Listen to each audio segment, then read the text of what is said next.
groundbreaking defense and development strategies. Today, we dive deep into one of the most revolutionary projects in African military history. In a time when the continent has been carved by colonial borders, constrained by donor-funded peacekeeping missions, and often silenced in global security conversations, three West African countries have decided enough is enough. Mali, Burkina Faso, and Niger are building a unified military force and army that answers only to their people, not to Paris, Washington, or Brussels. This isn't just news. It's a historic pivot, a deliberate break from decades of dependency, manipulation, and military failure engineered from abroad. But to understand the scale of this movement, we must first go way back. Africa's armies, particularly in West and Central Africa, were never built to protect Africans. The foundation of most military institutions on the continent was laid by European colonialists, not to defend African sovereignty, but to suppress resistance and maintain foreign rule. In French West Africa, military service was compulsory for African men, but they weren't defending their villages. They were sent to die in Europe's wars. They wore foreign uniforms, took orders in foreign tongues, and learned to fire weapons not for liberation, but for colonization. After independence, these structures remained.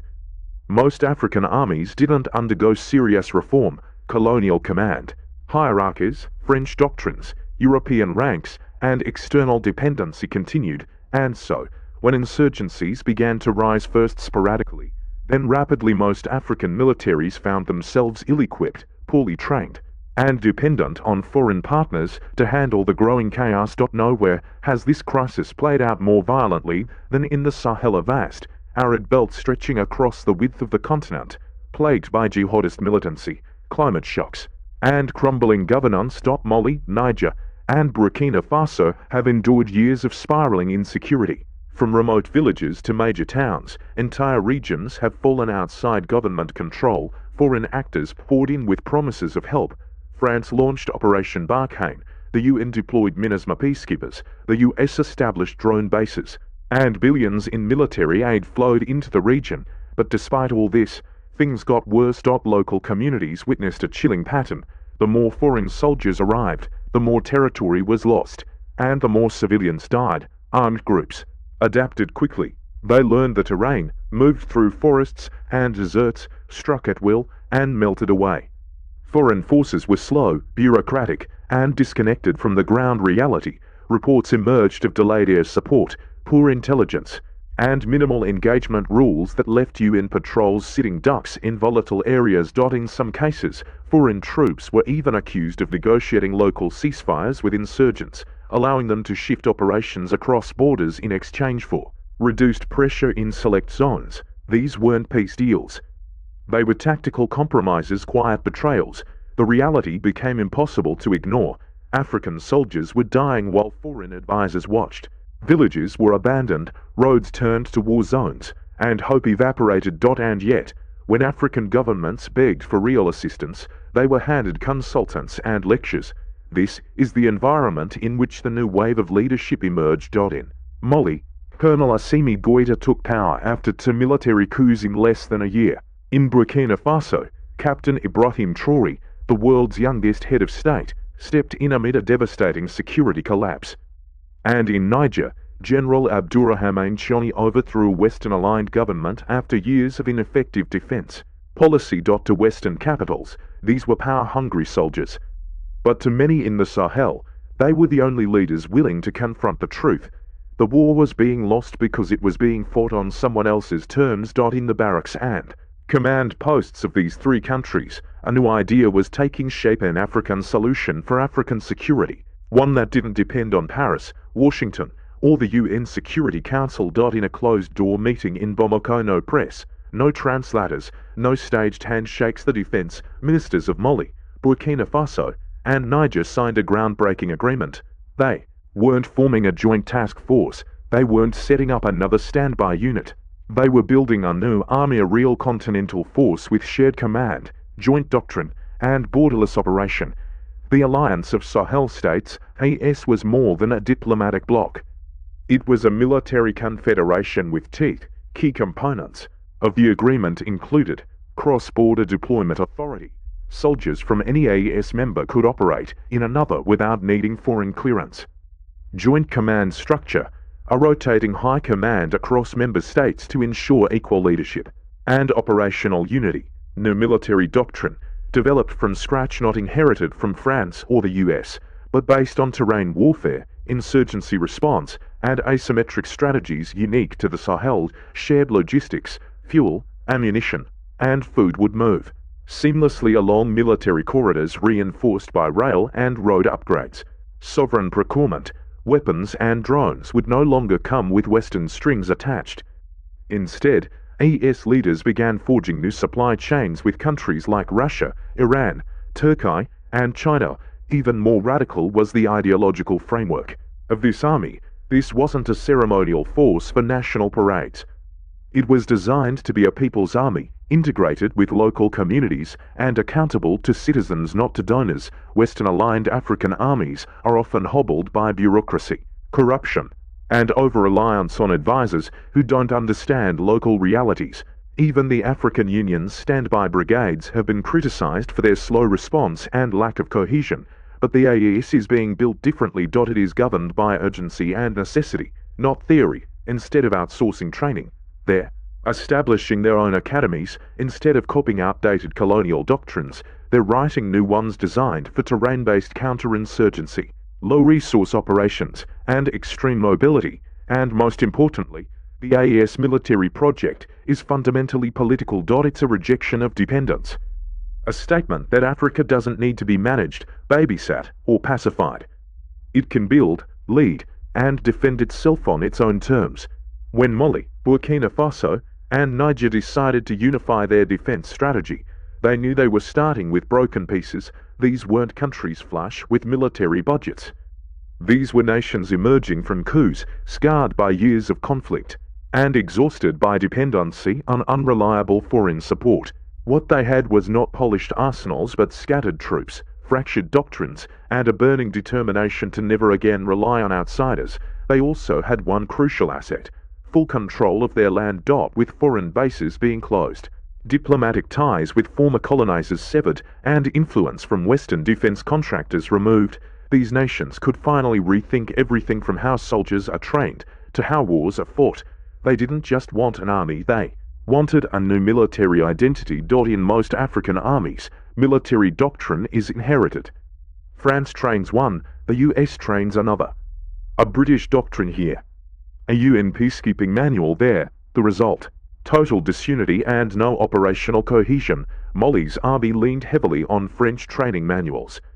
Niger's command structure followed American counterinsurgency strategy. Burkina Faso's armed forces had been patchworked by successive governments and military partners. So the AES made a bold decision: throw it all away. Start from scratch. In the second Bamako summit, military leaders and strategists came together to create something unheard of in modern African defense: a joint combat doctrine, not just a shared mission statement, but a tactical guide built from the ground up to reflect the terrain of the Sahel, from Mali's rocky highlands to Burkina Faso's savanna to Niger's desert plains. The enemy's mobility fast, decentralized insurgents using motorcycles, human intelligence networks, and drones. The limitations: low-tech gear, budget constraints, and no real-time foreign intel. The strengths: local knowledge, historical, warrior traditions, and a high degree of community loyalty. The doctrine emphasized joint patrols, mixed battalions across countries operating as one unit. Asymmetrical warfare training, focused on light, fast movement, not armored parades. Decentralized command, units trained to act with independence, not wait for centralized orders. Cultural fluency, commanders would learn local languages, customs, and terrain, something no Western general could replicate. Instead of sending officers to Sandhurst, Paris, or Fort Benning, the AES opted to build its own training institutions. The first AES combat school is already under development on reclaimed military land in northern Burkina Faso, an area previously devastated by insurgent control. Now, it will become the beating heart of a new security doctrine. These institutions will not only teach tactics, they'll instill a shared identity, ensuring that a recruit from Mali can fight seamlessly beside a Burkina or Nigerian comrade. From uniforms to insignias, language of command to operational drills, unity is being hard-coded into the DNA of the force. Recruits are trained in local environments, not sanitized military bases, but actual forests, deserts, and riverine zones where combat happens. But more importantly, these academies aim to reorient the African soldier's role. No longer enforcers of political power or tools of foreign strategy, they are trained as defenders of the people, answering not just to their state, but to their communities, unlike Coups or standby forces, which are often paralyzed by bureaucratic turf wars and unclear command chains. The AES is instituting a rotating high command system. Here's how it works. Every year, one member country hosts the strategic headquarters. That country appoints a supreme joint commander. Officers from other countries relocate to serve under that command, rotating through new terrains, command cultures, and languages. This is not just symbolic. It's a forced integration system designed to tear down national silos, build trust, and eliminate friction between the member states. Think of it as military exchange with a purpose. Within just a few years, the AES expects to have hundreds of officers with cross-border leadership experience, something unheard of in most African defense systems. This makes the AES not just interoperable, but resilient. If one command structure is taken out, another can immediately take over. That's battlefield survivability, something foreign trained forces often lack. One of the most revolutionary steps in the AES security architecture is the creation of an independent communications and command network, the AES grid. Western defense systems rely on satellite coordination, cloud-based intelligence sharing, and foreign-operated logistics chains. This creates dependency and vulnerability. So the AES is developing a secure digital infrastructure, reportedly with help from engineers from Algeria, Iran, and even North Korea. This grid includes encrypted field radios immune to interception by Western SIGINT, ground-based data hubs that function under satellite blackout conditions, secure routing lines for command messages, movement orders, and surveillance data. This makes AES one of the few African military bodies capable of operating fully offline, without foreign surveillance or data monitoring. It's not just about privacy, it's about sovereignty, logistics, supply and arms. Breaking away from Western chains, no army survives on tactics alone. It needs fuel, food, weapons, uniforms, and transportation. Traditionally, African countries have imported their defense needs via Western-approved logistics chains, often tied to conditions like loan repayments, election compliance, or diplomatic concessions. The AES has declared this over. At the Bamako coordination meeting, defense ministers designated military corridors across the Sahel road and rail lines that would be upgraded, guarded, and prioritized for troop and equipment movement there, also cutting out old suppliers.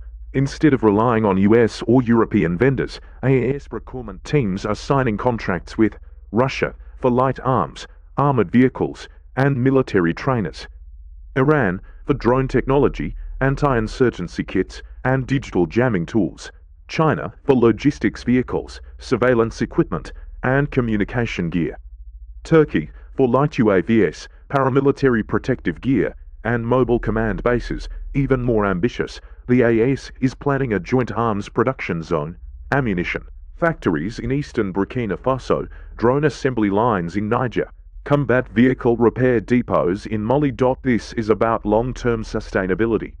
No more begging for bullets or waiting for spare parts.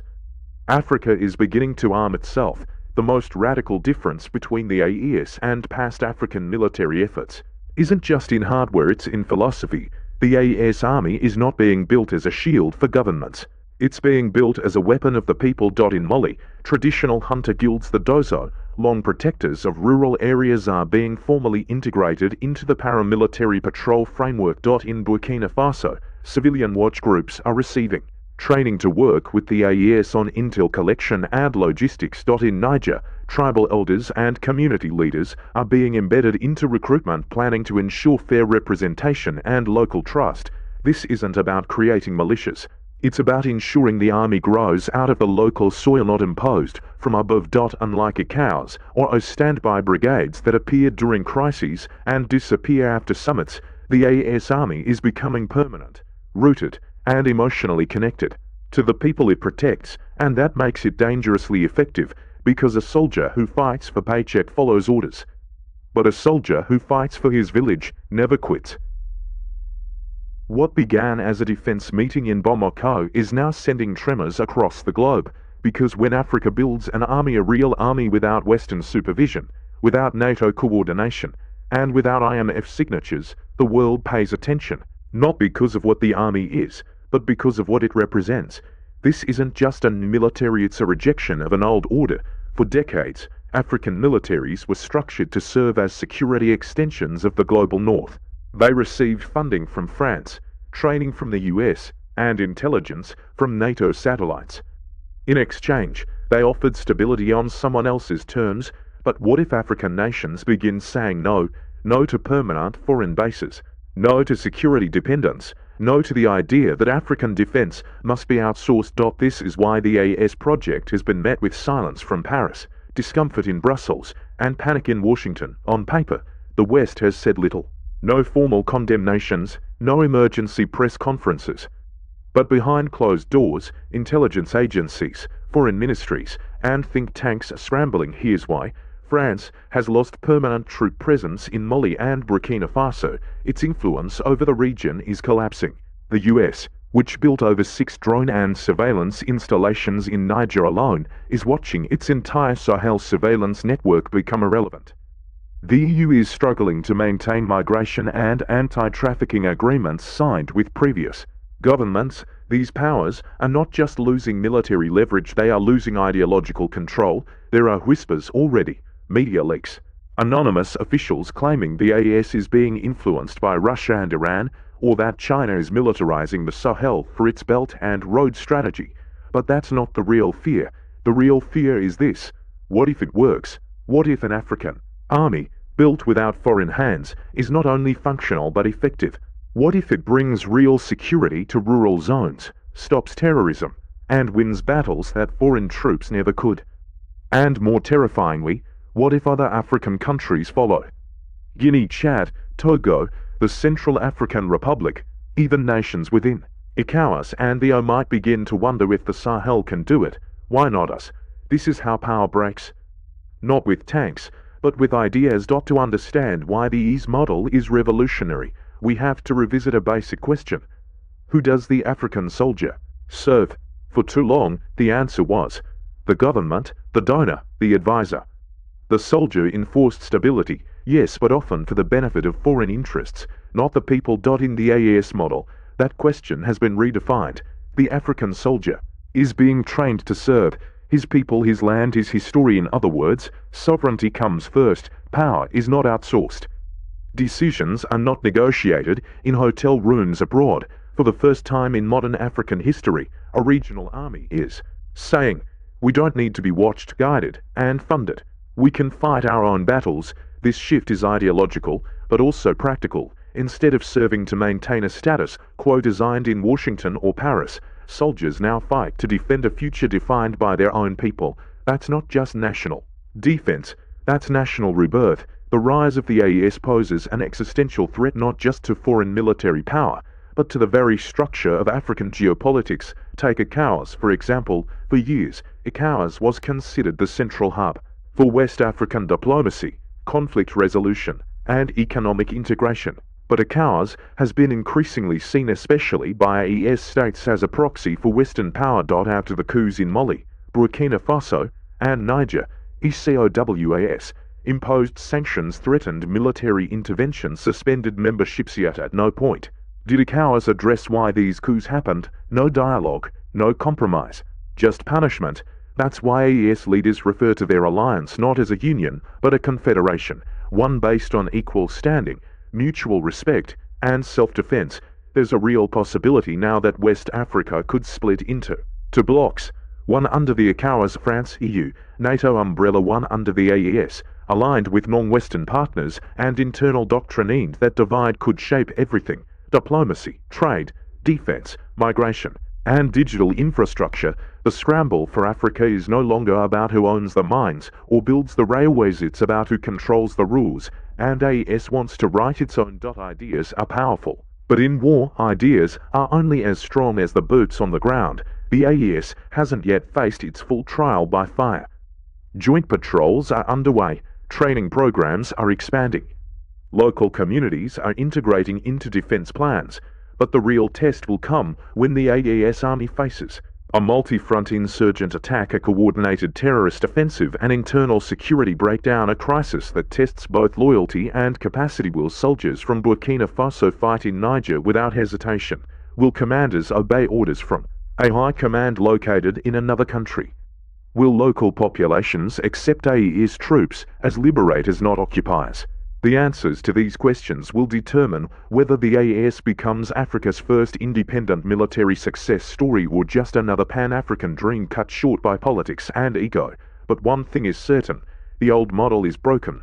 The West had its chance, it failed, and now a new vision is rising. For too long, Africa was told it needed permission to defend itself, permission to build armies, permission to buy weapons, permission to fight wars on its own soil. But now Mali, Burkina Faso, and Niger have shown the continent a different path, a path of defense without dependency.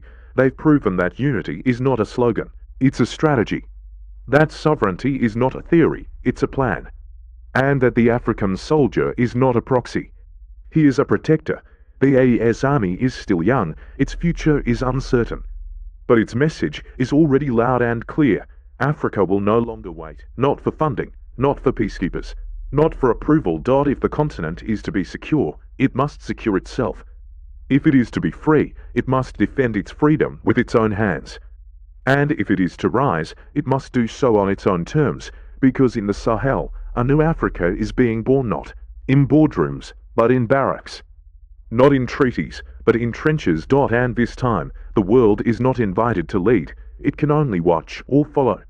Thank you for watching Africa Vibe News. Don't forget to like, comment, and subscribe for more in-depth stories on African development, resistance, and sovereignty. Turn on notifications so you never miss an episode.